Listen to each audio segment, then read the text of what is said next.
This episode of the Downtown Rams podcast is brought to you by our proud sponsors, Thrive Fantasy, Built Bar, and ExpressVPN. Now, using promo code DTSN, our listeners can get $20 bonus cash on a deposit of at least $20 on Thrive Fantasy, 10% off their Built Bar protein bar order, and 35% off their ExpressVPN annual subscription. Once again, all you have to do is use the promo code DTSN and tell them the Downtown Rams podcast sent you. Now enjoy the show. Aaron Donald creates the fumble. Goff goes crashing into the end zone. It is intercepted by Jalen Ramsey. Robert Wood, touchdown. Picked off by John Johnson. Touchdown, Tyler Higbee. Cooper Kupp plucks it out of the air. Henderson with a good run and a first down. Still on his feet. Touchdown, Van Jefferson. Everett in stride. Wow.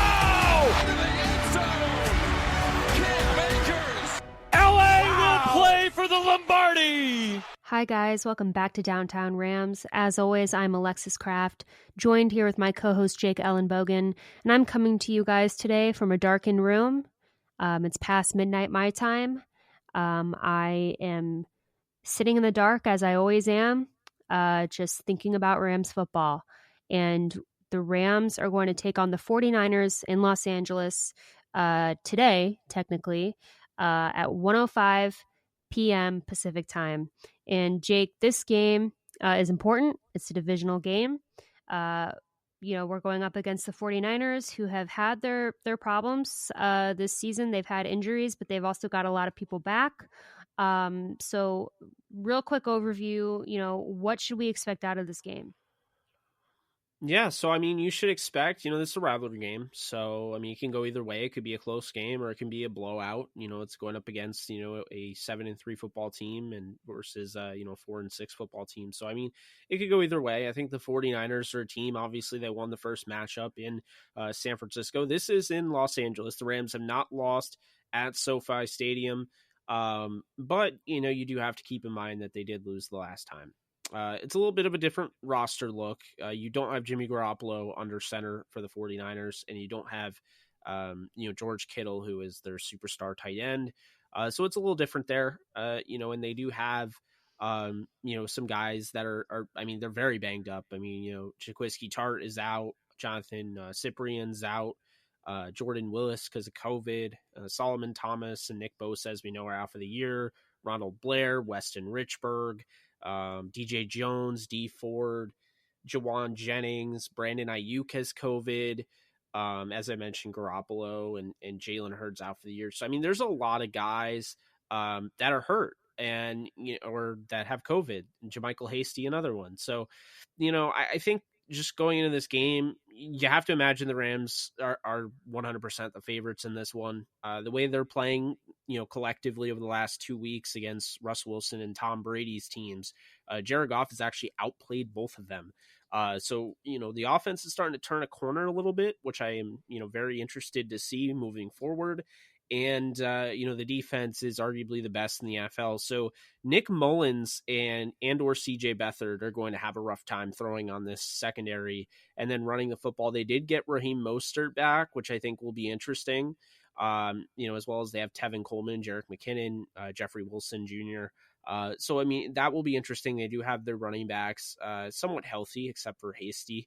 But at the end of the day, I just don't think they have enough firepower to get over this, this hump. And, they're pretty banged up on the offensive line as well. I believe Trent Williams is actually going to be out in this game.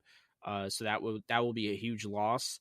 So, then you look at the defense and they're really banged up. So, all in all, this is a team that was supposed to win the division. They've met the injury bug, head on and COVID bug for that matter. And, this isn't the best team in the NFL, but they're still trying to play for something and trying to, they're not completely out of the playoffs yet. So, they're going to be playing, like it matters. And even still, I don't see them, really competing much with the Rams.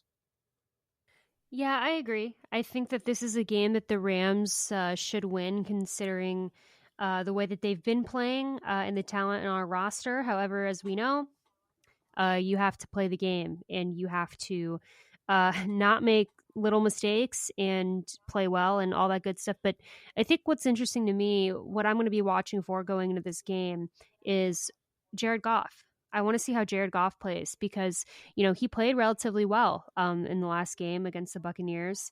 Obviously had a few things that he did that weren't great, but he played better than, honestly, a lot of people thought, and he stepped up when we needed him to. And again, it's a divisional matchup. I know it's against the 49ers. I know that people think that they've kind of fallen off, but it's still a big game, and we still need everyone on our team to step up so we can win. So I am going to be watching Jared Goff going against this 49ers defense, a defense that's obviously injured. I mean, they got some good guys in there still. They've got Dre Greenlaw, Fred Warner, Arik Armstead, Javon Kinlaw, Richard Sherman, Jimmy Ward, Jason Verrett. They've got guys in there. They're obviously missing, Nick Bosa, which is their best player on defense, along with some other guys, Solomon Thomas. But it's still a pretty good defense. So I think it is going to be a test for our Rams offense. So looking at our offense, I guess we'll start there. What do you think that our offense needs to do if we want to score against this 49ers defense? Well, I think it's very simple. This 49ers defense hasn't allowed a 100-yard rusher, and that's because the Rams only gave Darrell Henderson 14 carries in the last game. He went for 88 yards. So keep running the football. If you have success early on, just keep at it. I mean, this defense seems to continue to, get plucked away by injuries. It's still a solid defense, but there's so many injuries. You should be able to run the football against this team, and if you can, don't stop. And, furthermore, if you're going to run the football, you establish the run, have that same mindset that you had against the Bucs last week, and just use play action to your advantage. I mean, Jared Goff is one of the best play action quarterbacks in the NFL. He's so great with play action. He's like a different quarterback altogether, and it puts him in like the top 5. Also, as we've seen, when Jared Goff's on, he looks like an elite quarterback, but when he's off, he is really off. So Jared Goff really needs to make sure he's not turning the ball over. He had 2 turnovers last week, and they were just 2 bad throws, to be honest with you. It was a pretty great game played by him. So you need to make sure Jared Goff doesn't turn the ball over. But, I mean, you have the number 1 defense in the league, in my opinion. Against, yards per game, they're first. Points per game, they're second. Points per play, they're third. Yards per play, they're first. I mean, they're just pretty much dominant. And yards per pass, they're first, and yards per rush, they're sixth. So I mean, they're great in all fronts. Their offense doesn't score as much, sitting there at 24.3 points per game, which is 18th in the league, but they continue to move up the rungs. Yards per game, they are 5th in total offensive yards per game. So this is a team that's moving the football at will, and they're just not scoring, not putting points on the board. A lot of that can be accredited to the fact that, I believe you brought it up, the Rams haven't gone a game without missing a field goal or extra point. So this year, I mean, that's, those are points that aren't in that, average, on top of the fact that this is a team that struggled in the red zone. So, you want to see the red zone efficiency go up. They're 12th right now. That has gone up from the fact that they were, in the 20s, right around the Bears game. So they have improved as an offense. They're 6th in third down conversion rate. So I think this is a team that, you're starting to see them right into this playoff run. They're starting to get it going on the offensive side of the football. This is just not a good matchup at all for the 49ers, especially now at the Rams.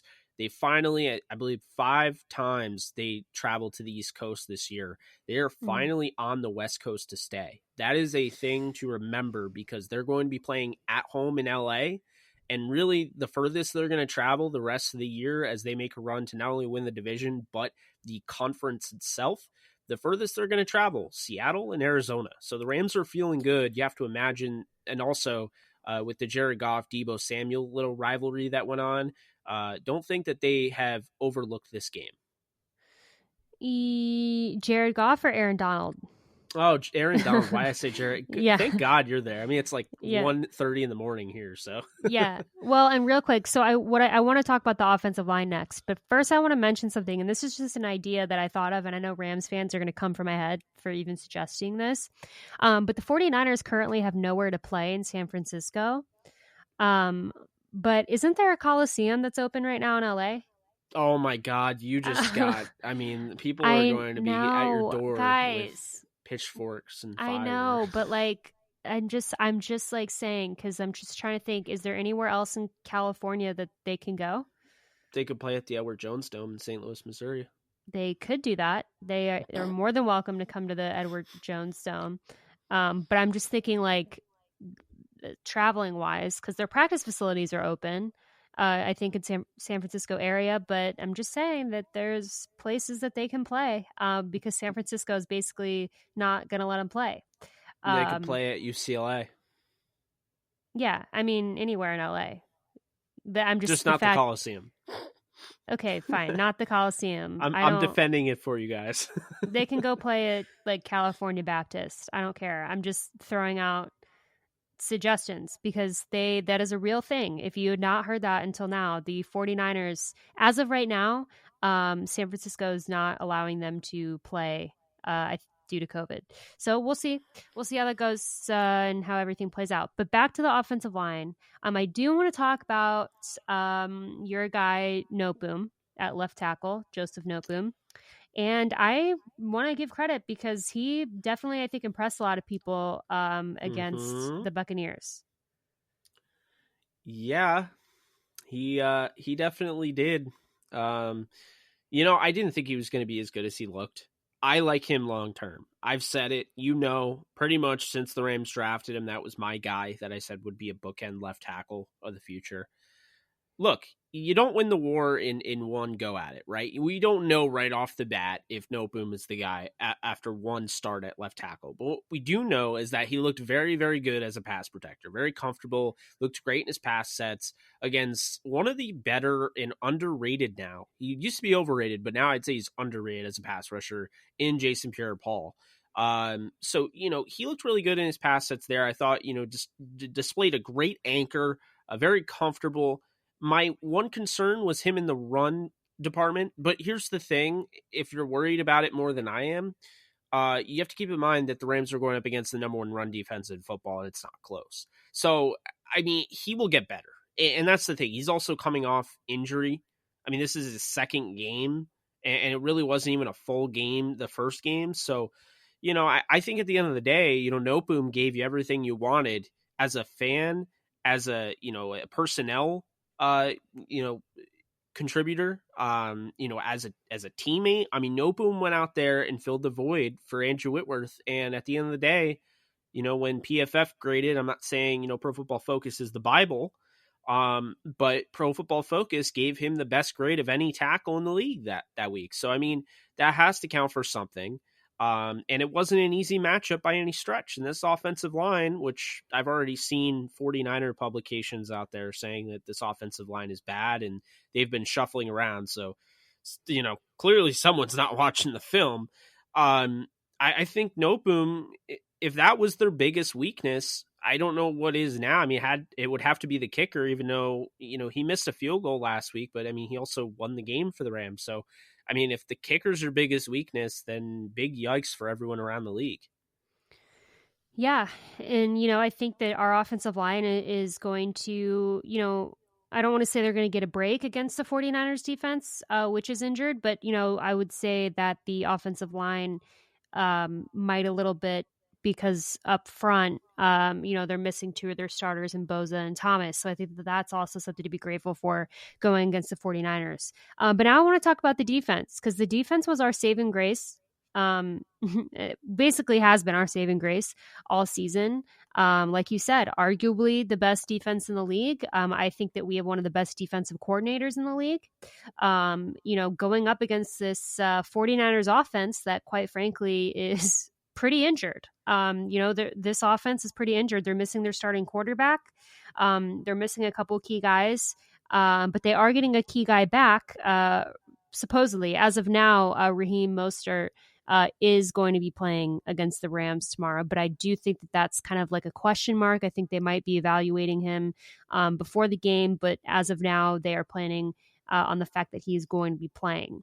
So listen, I think that this could be a really brutal game for the 49ers offense. I think that our defense is going to have a heyday going against the 49ers. And the 49ers actually, in my opinion, and I'm trying to think, I'm looking at their lineup right now, they have a pretty solid offensive line. They're a little weak in the middle. I mean, they have two good tackles in Trent Williams and Mike McGlinchey. But I believe, Laken Tomlinson's all right. But their center and their right guard, I'm not sure that those are even their starters. I'm not totally aware. They're not their starters. So I think, hey, I say it all the time. I sound like a broken record, but I'm like, big game for Aaron Donald. And then he goes out there and gets like triple teams. But I'm just saying that I think if I'm the 49ers offense, particularly the offensive line, I'm a little terrified. So I think I'm glad you brought up Aaron Donald because I want to bring up something because there's a lot of people that are complaining about Aaron Donald's lack of sack production. So here's the thing. I know you're paying him upwards 20, 25 million, whatever you're paying him. I don't care if he gets another sack the rest of his career. I'm going to say this right now. If he is generating a triple team or at least a double team every matchup, that is giving someone a one-on-one matchup. And to me, that is facilitating. That's like Magic Johnson on the Lakers in Showtime. That's facilitating. You're passing the rock. Okay, hey, I'm gonna take this over. Okay, I'm gonna pass this ball to you. Now you finish, and that's the thing. Okay, so I know people want the flashy stats. Football is entertainment. Watching Aaron Donald sack quarterbacks is fun, but let's not discredit what Aaron Donald is doing, even if he's not getting sacks against quote unquote scrub competition. First off, these are NFL players, so they're not scrubs. Second, quarterbacks are getting rid of the ball quicker. And you just went up against Tom Brady. So I don't know how you thought that Aaron Donald was going to have like 5 sacks in that game. Tom Brady gets rid of the ball quickly. So, I just have to say, though, I've seen it. Understand Aaron Donald is giving opportunities for Leonard Floyd and Terrell Lewis and Samson Ebukam and Justin Hollins, Michael Brockers, Ashawn Robinson, Sebastian Joseph Day, Morgan Fox. I mean, all of those guys are getting opportunities because of Aaron Donald. And that's the thing that's very important here. See, before, when it was Aaron Donald, Robert Quinn, Chris Long, and Kendall Langford, no one gave Langford an opportunity to really, because like he didn't have sacks, right? Well, Kendall Langford was actually kind of underrated because he took on double teams. He created anchors in the middle so Donald could get his one-on-one matchup and Robert Quinn could and Chris Long could with the St. Louis Rams. And I think that is really important. When you have a guy that can impact a game like that, sorry, he's doing his job. He may not, be doing, the best as far as what he's shown. He's not getting 20 and a half sacks, but he doesn't need to in order for me to believe that, wow, he's definitely worked every penny because he is. And so I think it's very important to say that because if Aaron Donald doesn't get one sack against this 49ers team, doesn't change the fact that he's the best player in the NFL. And it won't. He could get, like I said, if he doesn't get another sack for his career, as long as he's getting those double and triple teams, he's helping his defense out immensely. Because, Alexis, name one other player that is double teamed more than 50% of the time like Aaron Donald is. There's just not another one, right? Listen, if anyone has a problem with Aaron Donald, they can come find me. Okay? If you have a problem with this quote-unquote production problem from Aaron Donald this season, first off, you're delusional. And second off, you can come find me and we'll work it out. Okay? Okay. Yeah. So Next. he doesn't have a production problem. We'll just say that. Also, pass rush is very important to realize that not everything's sacks. Ebukam had a nice sack on Tom Brady. It was the only sack on Brady the entire game. But if you looked, Aaron Donald basically generated a safety because he was held in the end zone by his neck. So the fact that wasn't called, he gets nothing production-wise. But pass rushing is all about getting pressure on the quarterback. You know who did that all the time? Never got credit for sacks? Chris Long. I think Rams fans would take back Chris Long in his prime right now. But anyway, um, this is a team that, I mean, we talked about their offensive line. They are obviously not a weakness. They're second in pass blocking efficiency rating, according to PFF last week.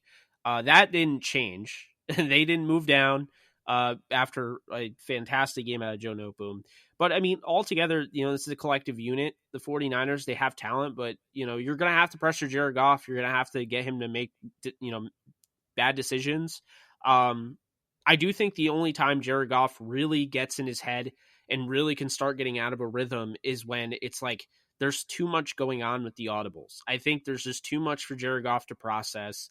And I think Sean McVay is doing him a disservice instead of actually helping him out with all those audibles we've talked about before, but I figured I'd bring it up. So, to me, if I had to say anything to Sean McVay, I'd say keep it simple. Let Jared Goff go out there, establish the run early on, and then get play action going and watch this thing, balloon. Because I know the Rams, they struggle to blow teams out because Sean McVay kind of keeps every team in it, in a sense.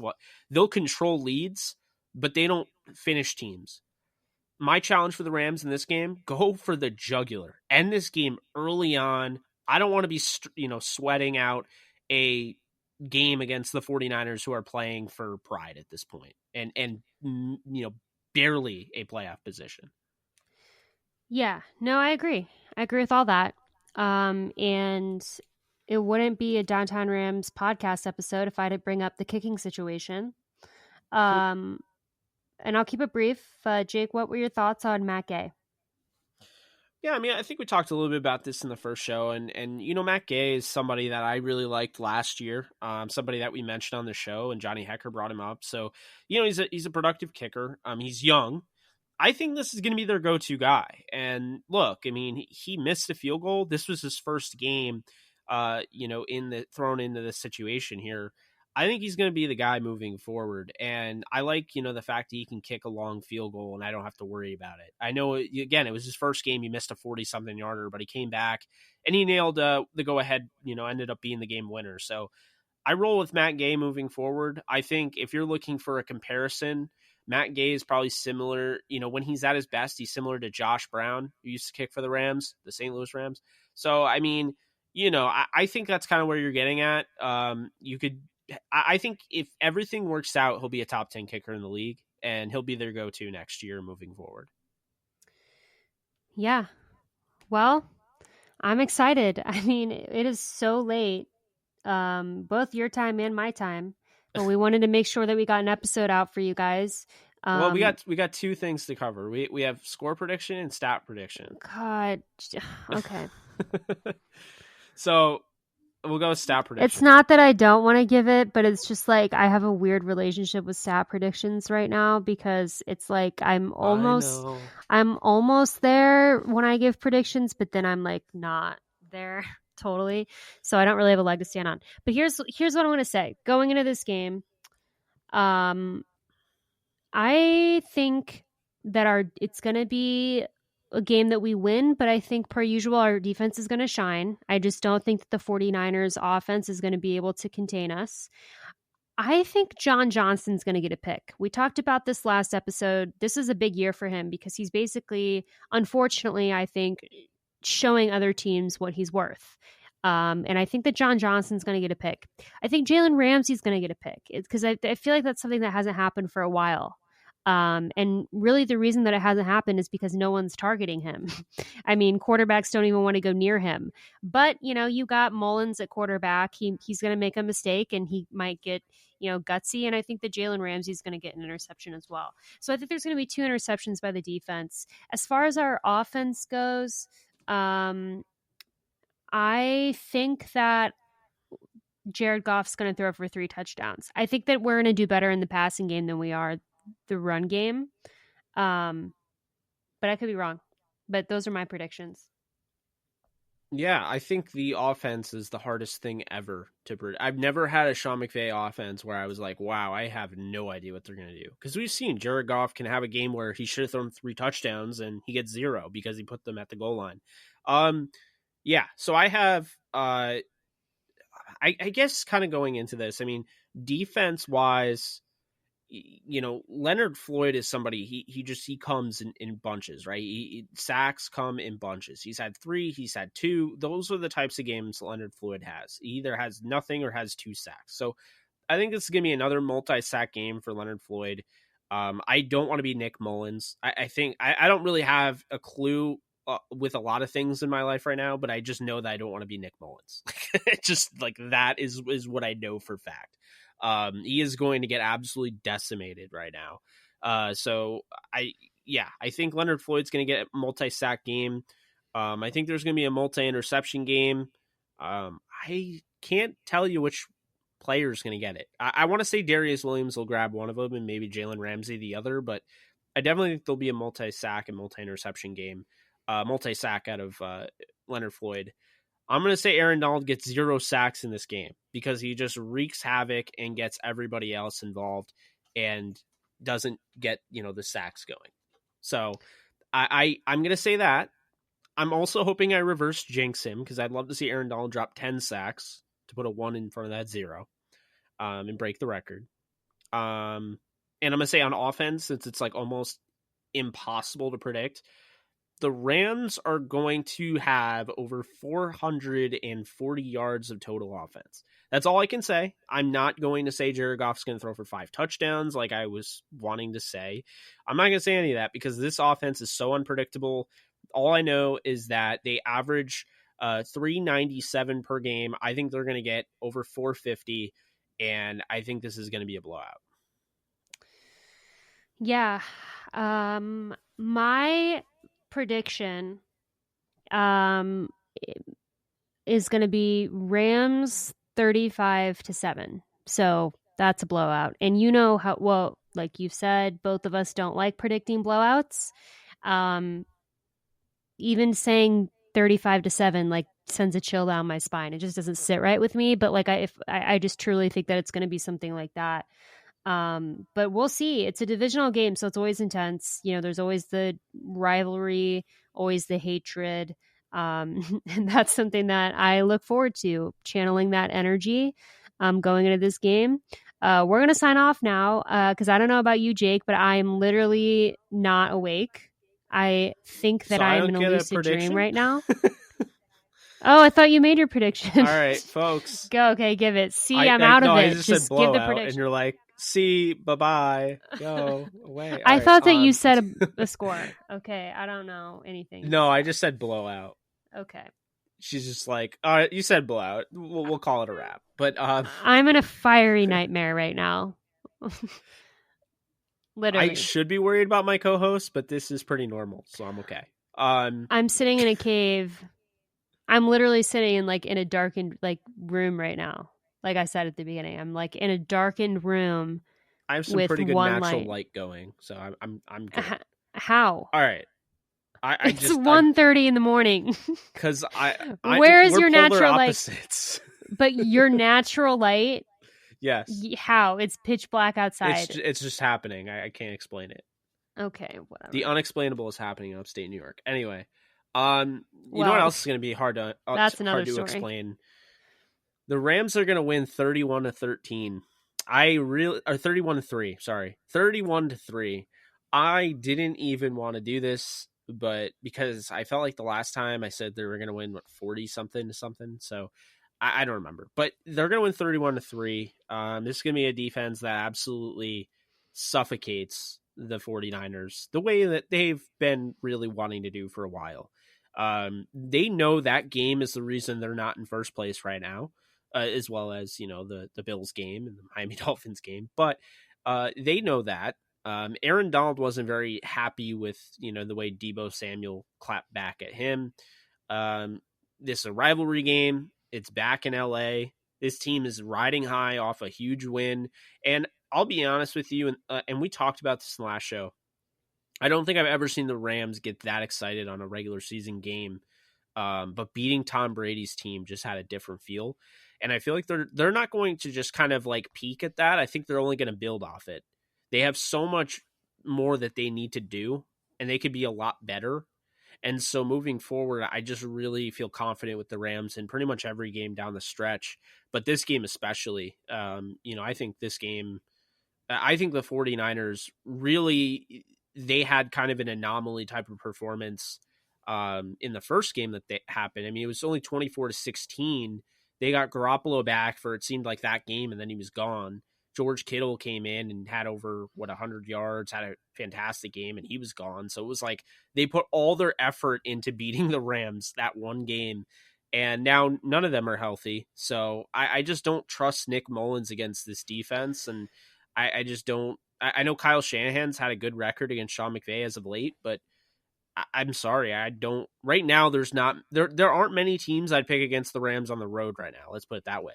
I'm not picking against the Rams when they're at home, coming off a monstrous win over their division rivals Seattle Seahawks and Tampa Bay back to back. So just not doing it. All right. That's it, guys. That is the podcast. I am going to exit my nightmare and go back to bed. As always, if you like what you hear, like and subscribe. You can follow me on Twitter at the Alexis Craft. You can follow Jake at JK Bogan DTSN. We're excited. It's game day. Big divisional game. Like I said, we will be back with an episode after the game, breaking down what happened. But until then, stay safe and go Rams. Go Rams. Okay. Oh my God, I'm so tired.